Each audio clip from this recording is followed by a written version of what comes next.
Hypertension is one of the most prevalent chronic diseases in the world. So what does it mean when someone has hypertension? With hypertension, the patient consistently keeps suffering from a mean higher blood pressure as compared to the normal range. In other words, it means that the pressure of the blood in the arteries tends to remain higher than what it should be. When measured by a blood pressure monitor, the optimal normal blood pressure measurement is considered to be 120/80 mmHg. And the normal upper range of blood pressure is believed to be 135/90 mmHg. When a person shows blood pressure measurements that are higher than the normal upper range, then the person is said to have high blood pressure or hypertension. High blood pressure can prove to be lethal, as it can affect normal heart functioning. It also can cause brain damage and can hamper normal kidney functions. Data suggests shortened life expectancy in patients if proper treatment and management is not applied. Many different factors can contribute to the occurrence of the disease.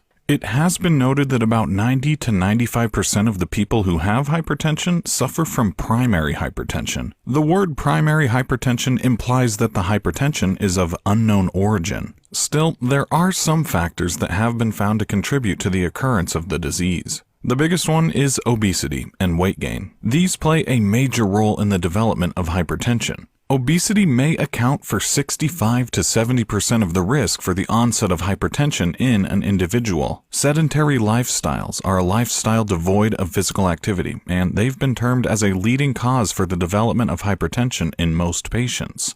Junk food and high sodium intake is also a culprit. We are naturally adapted for the intake of 2.5 grams of salt per day, and usually the same amount of salt has to be excreted from the body. Hypertension can develop as a consequence of the body not being able to excrete sodium from its system properly. Most junk foods contain high quantities of sodium, which leads to increased sodium load in the body. Therefore, junk food should be avoided. Some other factors are diabetes, aging, emotional stress, and low potassium intake. These all also contribute to increasing the probability of developing hypertension. Now that we've learned a little bit about hypertension, here are 3 ways you can manage it. First, a non-pharmacological approach does not involve medication. It mostly pertains to having an active lifestyle. The aim of such an active lifestyle is to promote weight loss in patients by increasing their physical activity. It also involves diet control and stress management. Reduced salt, alcohol, and tobacco consumption, and increased potassium and fiber intake are prescribed in this approach.